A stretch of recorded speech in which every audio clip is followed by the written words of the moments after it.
주시는 은총이 여러분과 함께하기를 간절히 소망합니다. 하나님이 우리와 함께 계시니 우리에게는 부족함이 없습니다. 주님이 우리 안에 함께 거하시니 우리 안에 참된 소망과 생명이 넘쳐날 줄 믿습니다. 우리가 지난주까지 계속 공부해왔던 것이 뭐였냐면 우리가 그리스도 밖에 있을 때 어떤 존재였는가 우리 지난주에 돌아봤었어요. 지난주에 우리가 봤던 건 뭐였습니까? 지난주에 봤을 때는 그 하나님이 그리스도 예수 밖에 있는 우리를 진노의 자녀였다라고, 하나님의 심판이 우리 머리 위에 있다라고 지난주에 공부했었죠. 오늘 바울이 이 로마서 말씀에 진노의 자식이었던 우리를 다른 말로 표현하고 있습니다. 하나님과 원수 되었었다라고 말합니다. 여러분 원수 있으세요, 여러분에게? 네, 저는 정말 좋으시겠어요. 내 인생에 원수가 없다는 게 얼마나 복된 겁니까? 네, 자고 일어났더니 내 원수가 있다고, 저런 왼수 이렇게 말하는 것이 없다면 복된 거죠. 하나님께서 당신의 아들을 통해서 우리를 하나님과의 관계를 회복시키는, 그 전에 우리가 하나님과 어떤 사이였냐면 바로 그 왼수였다고. 그냥 하나님을 잘 몰랐던 상황이 아니라, 그냥 하나님께 어떤 기쁨을 못 드린 상황이 아니라 하나님과 원수되었던, 하나님의 뜻을 거스리고 그를 모욕하고 그를 진짜 가로막았던 그 사람이 바로 저와 여러분이었다는 거죠. 예수를 알지 못하고 예수 밖에 있는 사람들이 바로 그런 사람들이라는 거예요. 여러분 원수지간에 화해할 수 있다는 것이 어느 정도 가능한 일일까요? 원수지간에 화해한다. 그냥 사이가 안 좋은 사이도 아니고 원수지간, 친구 사이도 그런 게 있잖아요. 정말 친했는데 뭔가 하나의 이유 때문에 사이가 틀어지고 나서 그거 회복하기가 쉽지가 않잖아요. 근데 철천지 왼수였던 그 사이가 화해하는 일이 곧 가능할까? 근데 오늘 본문의 말씀 보니까 원수 되었던 우리가 하나님과 화목하게 되었던 겁니다. 하나님과 화목하게 되었대요. 그러니까 하나님 입장에서 우리는 하나님을 거역했던 사람인데 하나님 오늘 우리 보고 뭐라고 말하지? 내가 너와 화해하겠다. 손을 내미신 거죠. 그 사람과의 관계에서 우리가 이 땅을 살아가면서 제일 어려운 게 저는 사람 관계라고 생각해요. 그러니까 여러 가지 어려운 일들이 있어도요, 그냥 다른 힘든 거 말고 사람과의 관계 때문에 내 마음에 웅어리가 지고 고통스러워 정말 어렵거든요. 그러니까 잠만 자도 눈을 떠도 밥을 먹어도 계속 그게 마음에 짐처럼 느껴지는 거예요. 그런데 이게 그냥 보통의 관계가 아니라 그냥 잠시 어그러진 게 아니라 원수가 된다면 이건 정말 고통스러운 거죠. 가정에 있는 식구들이 아침에 일어날 때마다 얼굴을 대하고 아침에 일어나서 잘 잤어? 반가워? 뭐 하루를 잘 생활해? 이렇게 말하는 게 아니라 이런 왼수를 또 아침에 만난다 이러면 살 수 있겠어요? 못 사는 거예요. 못 사는 거예요. 오전에 만났어. 그만 묵상하세요. 하나님이 우리와 화해하셨다고 해요. 그 화해가 없었으면 우리는 하나님이 없는, 그리스도 예수가 없는 영원히 진노의 자녀였고 하나님과 원수된 사이에 머무를 수밖에 없습니다. 그게 공허한 거죠. 인간을 우리가 이전에도 계속 살펴봤지만 그리스도 예수 밖에 있을 때 너무 공허해요. 우리가 힘들고 어려운 일, 우리가 또 슬프고 괴로운 일들 경험하는 이유가 뭐 때문이라고 했어요? 하나님이 없는, 예수님이 없는, 주인이 없는 이 인생의 삶을 우리가 살고 있기 때문이다. 그런 세상이기 때문이다라고 말씀드렸어요. 근데 하나님과 우리가 화해하지 않는다. 우리 영원히 무엇을 치르고 무엇을 누려도 공허할 수밖에 없게 되는 거예요. 자, 그런 우리를 하나님이 불러주셨어요. 그러니까 하나님이 우리를 받아주신 거지 우리가 하나님을 용서한 게 아니에요. 하나님과 우리 사이에 우리가 연 게 아니라 하나님 우리를 그냥 받아주시고 화해해 주셨어요. 자, 이 상황이 됐어요.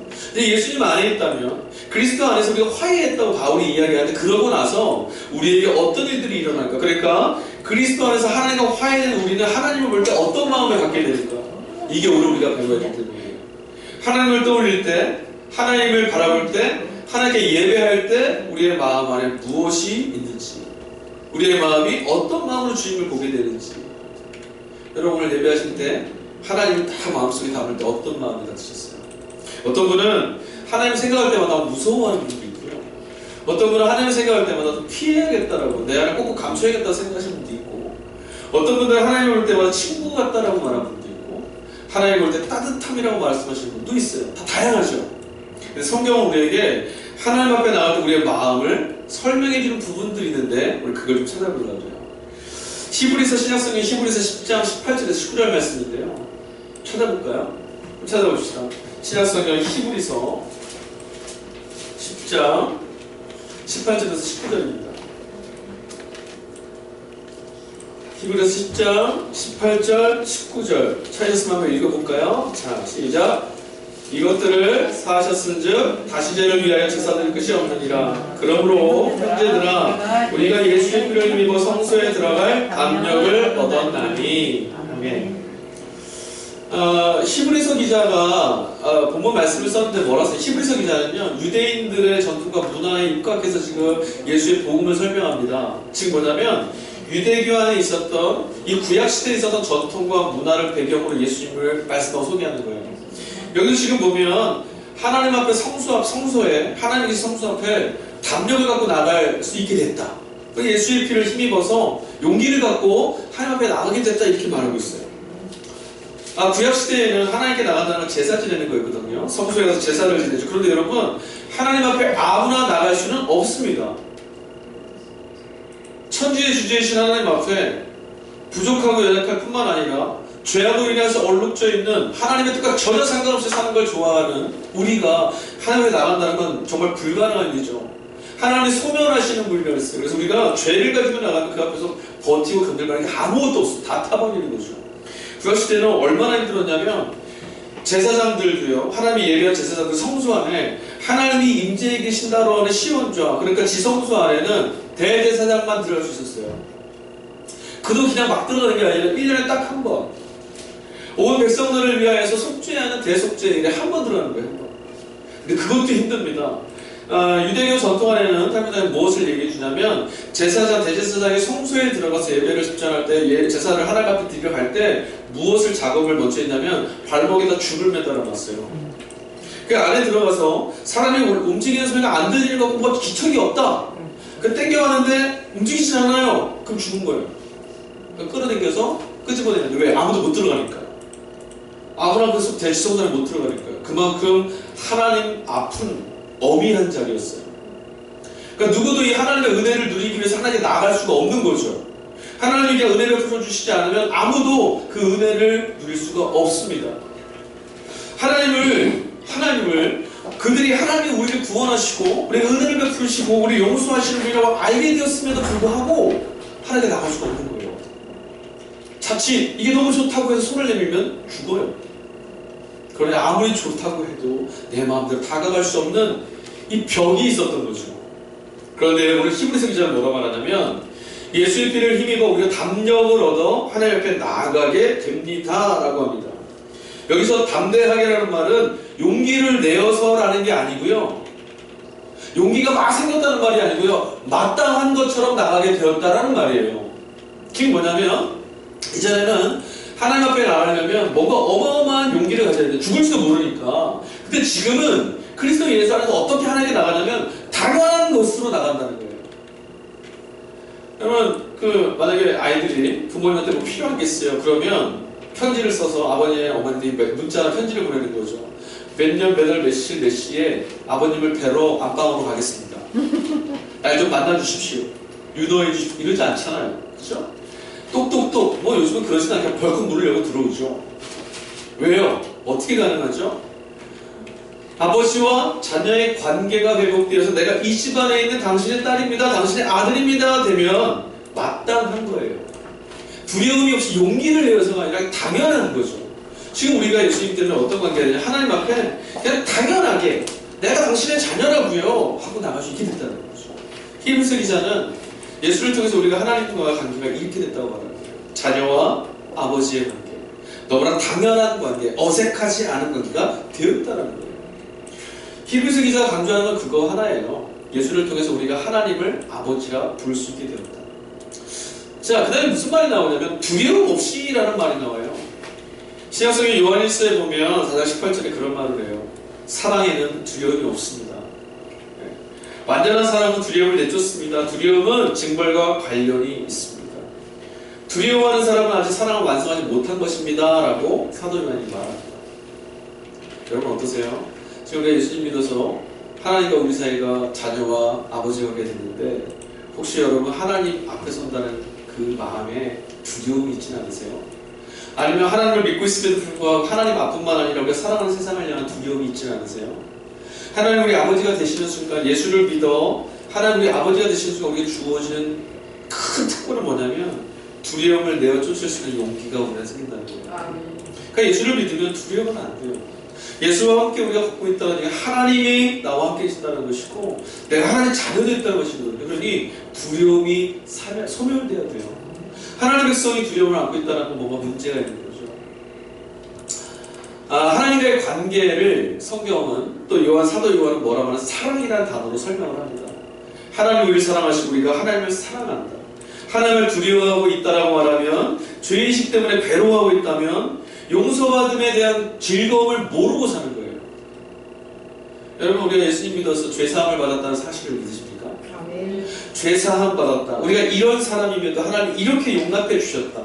하나님 우리는 이런 자리에 있는 사람인데 당신이 이렇게 끌어안아 주셨다는 사건을 믿으시냐는 거예요. 예수님이 우리를 용서하셨다. 받아주셨다. 용납하셨다. 우리 이 사실을요 잘 믿어야 돼요. 그런데 우리 믿음 안에도요 이 신앙생활 안에도 하나님을 용서하셨습니다 라고 하는 이 대목을 잘 못 이해하시는 경우가 좀 있는 것 같아요. 예수님이 우리를 용서하신 것은 얼마나 많이 얼마나 완벽하게 용서하셨을까요? 여러분 하나님이 예수님을 통해서 우리를 용납하셨잖아요. 용서하실 때 요만큼은 다 용서해주고 요거는 아직 못하겠어 이러셨을까요? 아니, 저는 무조건. 아니면 하나님이 지금 하는 꼴을 봐서는 내가 봐주는데 앞으로 수틀리면 넌 끝장이야 이러셨을까요? 우리는 후자에 대한 믿음이 있어요. 하나님 우리 용납하시고 용서하셨는데 이 다음에 조금 뭐 잘못되면 그때는 또 얻어맞을지도 몰라. 하나님이 버릴지도 몰라. 이런 두려움을 하고 있어요. 이건 하나님이 우리를 어떻게 용서하셨는지에 대한 그 사랑을 잘 모르는 거예요. 하나님의 용서는 완벽합니다. 완벽하다는 말은 하나님 더 이상의 여지를 두지 않고 우리를 그냥 용납했다는, 포용했다는 거예요. 있는 그대로를 인정하겠다는 거죠. 너는 내 자녀야. 제가 지난주까지 뭐 어떤 걸 좀 경험했냐면 이런 걸 봤어요. 그 사람이 아무리 곁에서 가까이 있고 친하여도요 사람은 믿을 대상이 안 되더라고요. 제가 늘 그런 말씀 드리잖아요. 근데 그걸 또 실감했어요. 사람은 믿음의 대상이 아니구나. 유행가에 보니까 그런 유행가 있어요. 제가 부르진 않을게요. 너무 잘 불러서 또 제가 님이라고 하는 글자에 점을 찍으면 뭐가 된대요? 남이 된대요. 점 하나를 찍었는데 바뀌어요 관계가. 그거 되게 끔찍한 일이에요. 정말 온 마음을 다하고 하나 했는데 점을 하나 톡 찍어놨더니 전혀 다른 사람이 된대요. 그게 사람이에요. 그게 사람이에요. 제가 아시는 분이 지금 되게 힘든 상황인데 아주 어려운 일을 경험하게 됐어요. 물론 뭐 사람이 다 자기 허물이 있고 죄가 있으니까 자기의 걸음이 잘못돼서 방향을 잘못 걸고 그 일 때문에 많은 사람들이 상처를 받고 그 사람을 비난하고 막 하는데 가장 가까이에 있는 이도 그를 정죄하고 비난합니다. 주변에 아무도 없습니다. 근데 제가 목격한 건 뭐냐면 아버지 어머니였어요. 질병에 걸려서 이제 뭐 오늘 내일 하시는 어르신들인데 그래도 세상에 아무리 뭐라 해도 내 새끼라는 거예요. 하나밖에 없어요. 그분들이 네가 잘못을 다 깨끗하게 하고 오면 내 새끼야 이렇게 안 하세요. 주변에 있는 많은 사람들은 너 안에 묻어있는 것들 너를 같이 할 수 없어 라고 말하는데 부모는 안 그렇더라고요. 그래도 때가 묻고 흠이 있어도 내 자녀야. 하나님은 우리 이렇게 사람을 용서하신다는 거예요.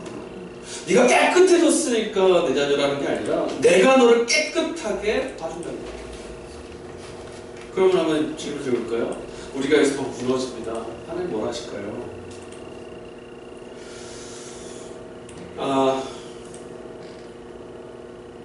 여러분 우리 속에 자주 들려오는 소리가 하나 있어요. 어떤 소리인지 아세요? 넌 정말 형편없어. 이런 소리 많이 듣지 않으세요? 니가 시키는 거야. 네가 어떻게 하나님을 예배하냐? 이런 말 들리지 않으세요? 일이 잘 될 때는 좀 덜합니다. 근데 일이 잘 풀리지 않거나 걸음이 엉키거나 막 이럴 때 우리 속에 막 그런 말이 막 들려와요. 네가 그렇지 뭐. 하나님도 넌 믿지 못할 것 같아. 이런 소리 들을 때 있어요 진짜로. 너 같은 사람이 예배 나가면 뭐하냐? 네가 성경 공부하다 뭐가 바뀌겠어? 실제로 이런 음성 때문에 하나님께 나오는 걸음을 포기하는 사람들도 있어요. 그래, 예배 드릴 맛이 없어. 하나님도 나는 받아주시지 않을 거야. 근데 여러분, 이건 하나님을 정말 모르는 거예요. 하나님의 사랑이 뭔지 한 번도 맛보지 못한 거라고요.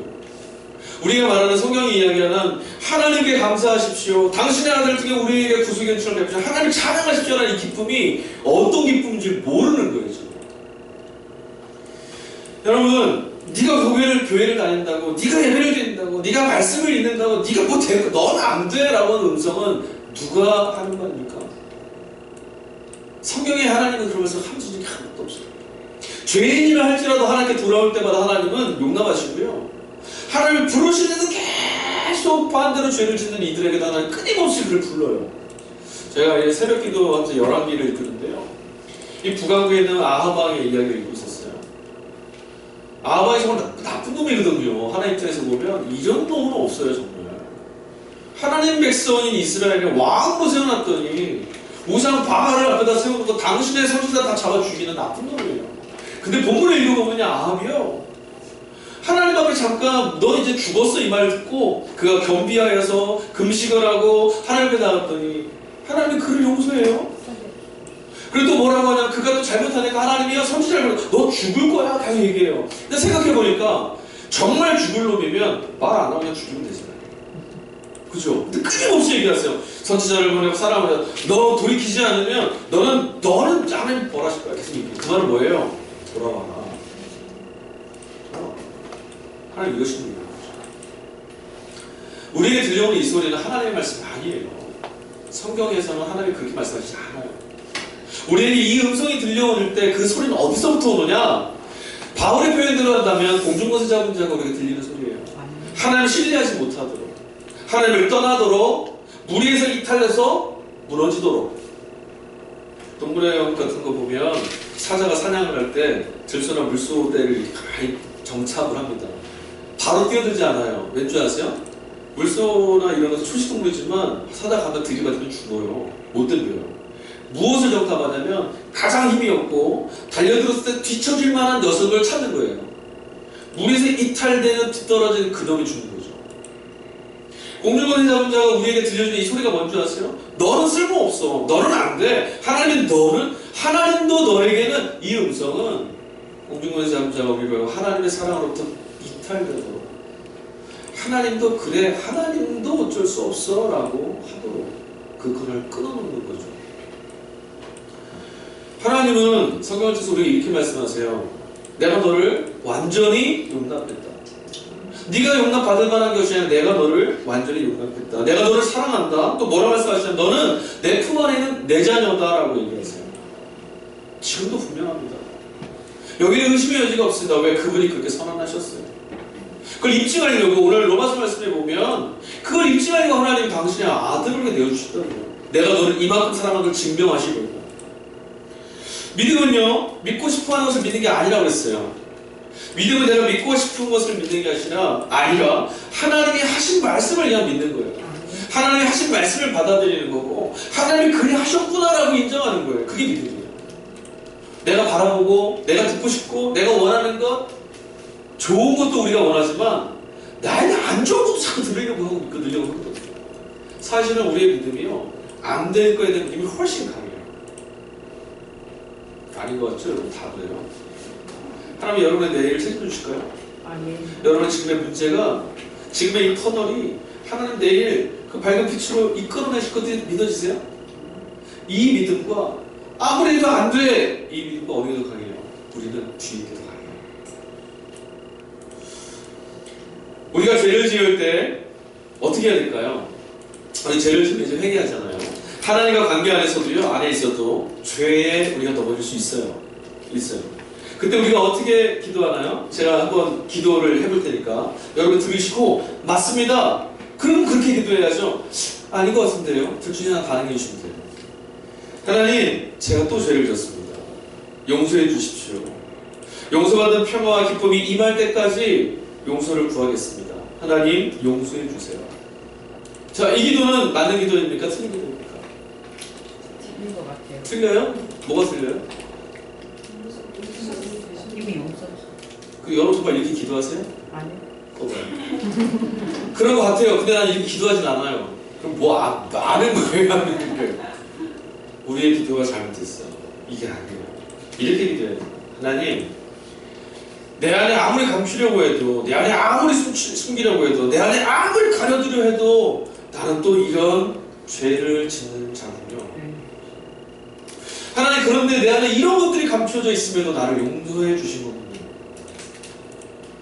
당신의 은혜를 받아도 결국 이렇게 될 수밖에 없는 나인데도 용납해 주신 거예요? 감사해요. 아멘. 이게 그리스도 안에 구원받은 자의 기도예요.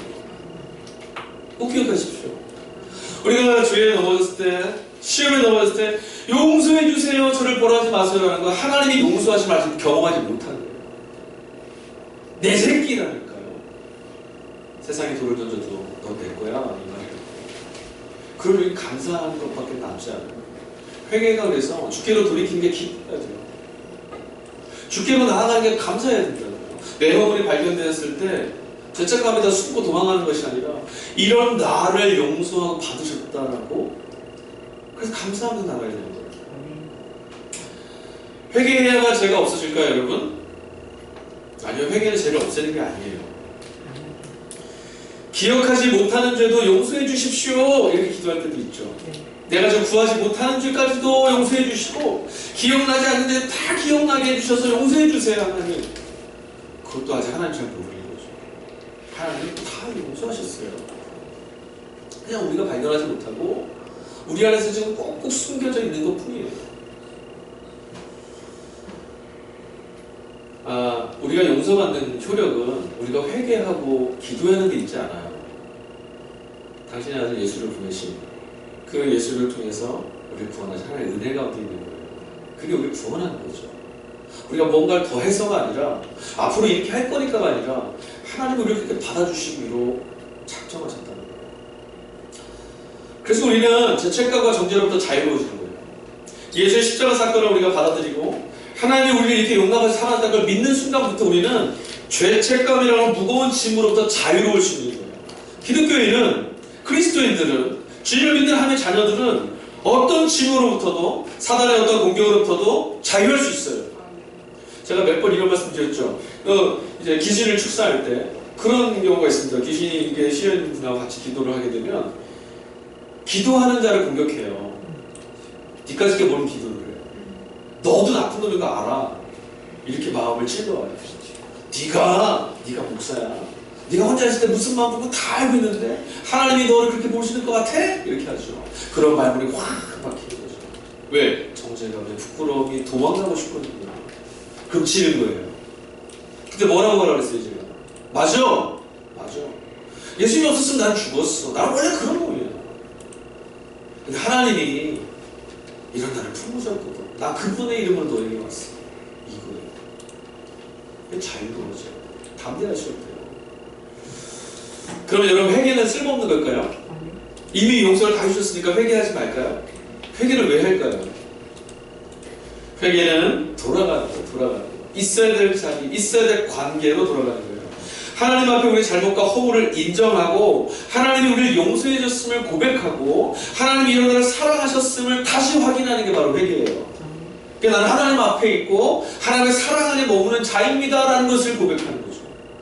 회개는 너무 중요해요. 회개는 뭐를 말하냐면 하나님과 우리 사이가 정말 밀접하고 친밀한 관계에 있음을 증명하는 거예요.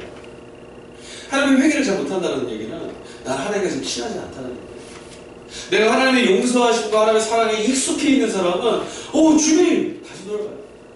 그럴 수밖에 없어요. 하나님, 내가 믿음이 없어서 하나님의 사랑을 의심하고 있었습니다. 이런 나를 하나님 지금 붙잡고 계시 다시금 주님께로 돌아갑니다. 이거거든요. 주님과 친밀한 관계에 가는 거죠. 여러분, 후회라는 단어가 있습니다. 후회, 그죠? 후회라는 말하고 기독교 신앙의 말하는 회개는 동의어가 아니에요. 근데 우리가 회개를 꼭 후회처럼 하는 분들이 있어요. 내가 왜 그랬을까? 내가 왜 그랬을까? 하나님, 내가 왜 그랬을까요? 이거는 후회예요. 회개는 뭐냐면 하나님, 내가 하나님이 용납해 주신 내가 하나님 기뻐하시는 자가 여기 있음에도 불구하고 이쪽에 가 있었습니다. 하나님 도우시지 않으니까 저는 이럴 수밖에 없는 존재군요. 그러나 하나님 나를 붙드시니 하나님 나를 이런 나를 사랑하시니 다시금 주님 앞으로 나아가겠습니다. 그리고 뭐하면 돌아가는 거예요. 하나님 내가 믿음이 없습니다. 하나님 믿음이 없어서 주께 죄 범죄하였습니다. 아우 어떻게 하면 좋습니까? 이게 아니라 그러니 이제 믿음을 쓰겠습니다. 하나님을 신뢰해보겠습니다. 이게 회개예요. 내가 하나님 남을 미워했습니다. 이거 어떻게 하면 좋죠? 이게 아니라 나는 원래 이런 존재였는데 하나님 받으셨으니 이제는 주님을 닮아가겠습니다 하고 돌아가는 거죠. 이게 회개라는 거죠. 하나님을 감사하는 거예요. 이런 죄인을 받아주신 하나님, 이런 죄인에게 사랑을 입자신 하나님을 감사하고 그 하나님께로 나아가 화목하게 하실 때잖아요. 하나님과 화목한 관계를 경험하는 거죠. 그게 회개라는 거예요. 죄책감을 털어버리는 게 아니라 이런 나를 붙들고 하나님의 사랑 안에 머무는 게 회개인 거죠. 그럼 우리는 회개를 즐거워해야 돼요. 주께로 돌이키는 길이니까. 시편 말씀 한 편을 좀 같이 봤으면 좋겠어요. 131편 한번 찾아볼까요? 구약성의 시편 131편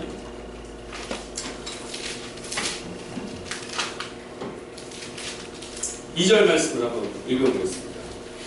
3절밖에 없는 시편인데 2절 말씀을 같이 한번 읽어보겠습니다. 찾으셨나요? 899페이지 131편 2절이에요. 같이 읽겠습니다. 시작.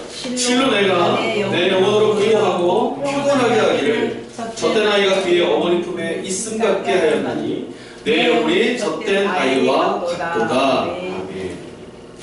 하나님과 화해한 우리의 사이를 아주 잘 묘사한 시예요.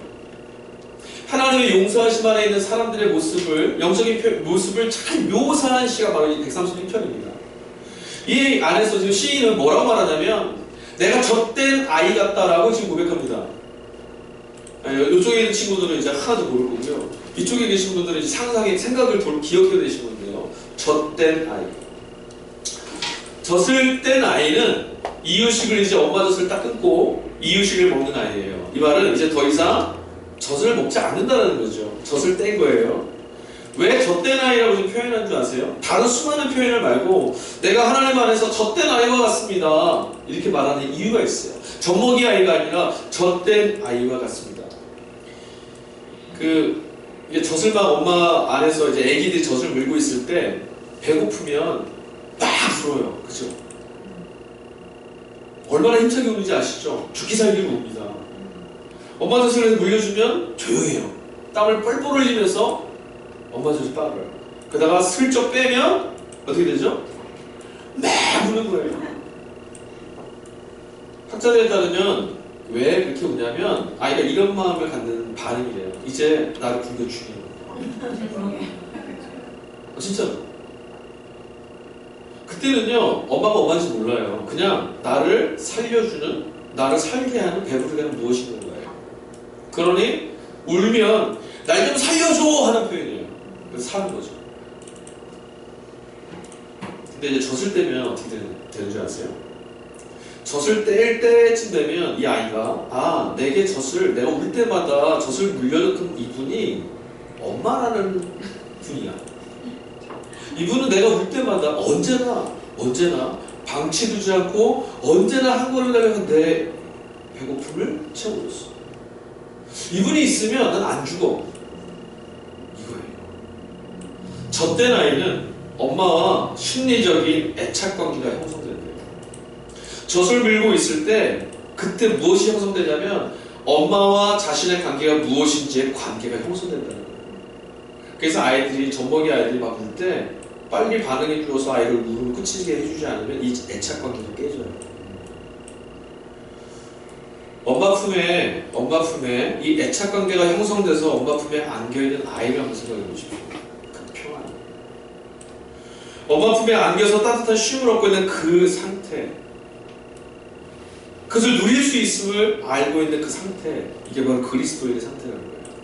시인은 지금 내가 젖된 아이와 같습니다. 나는 하나님을 신뢰합니다. 내가 지금까지 걸어오면서 하나님이 내 걸 지켜주셨음을 나는 믿고 있습니다. 하나님이 내 생명을 지켜주시는 분임을 나는 압니다. 라는 말. 그래 주님, 내가 지금 여기서 가라요. 목말라 배고파 죽게 생겼으니 젖을 주는 하나님을 향해 내가 울부짖사오니 나를 지금 붙잡아 주십시오라는 거죠. 하나님과의 관계가 얼마나 애착 관계인지를 읽을 수가 있어요. 죄의식, 나의 부족함, 나의 약함 때문에 자신을 자학하고 괴롭히고 쓸모없는 존재라고 여기게 하는 것은 하나님을 아프게 하는 거예요. 언제나씩 그분의 품에 안길 수 없도록 우리를 주저하게 만드는 건 하나님의 뜻이 아니에요. 하나님은 그냥 우리가 울부짖으면 하나님 앞에 안겨있기를 원해요. 하나님 우리를 있는 그대로 받으시는 분이십니다. 저때 나이가 할 수 있는 일이 실로 별로 없어요. 젖을 이제 막 뗐다고 해도요, 이유식을 먹게 됐다고 해도 그 애가 뭘 하겠어요. 그냥 엄마 품에 안겨있는 것 뿐입니다. 그리스도인이 먼저 누려야 할 것이 있습니다. 우리가 그리스도인이 된다는 것은 가장 먼저 누려야 할 것이 있는데 그게 뭐냐면 하나님이 어머니의 품과 주를 안아주시는 분임을 경험하는 거예요. 그게 먼저예요. 하나님이 우리에게 어떤 분이신지를 먼저 경험하는 것이 출발점입니다. 하나님 그리스도 예수를 통해서 우리에게 이런 분이 되어주셨어요. 그리고 그분이 우리의 하나님입니다. 우리 안에 원수가 끊임없이 속삭여져 있어요. 오전 설교 때도 말씀드렸죠. 방심하지 마시라고.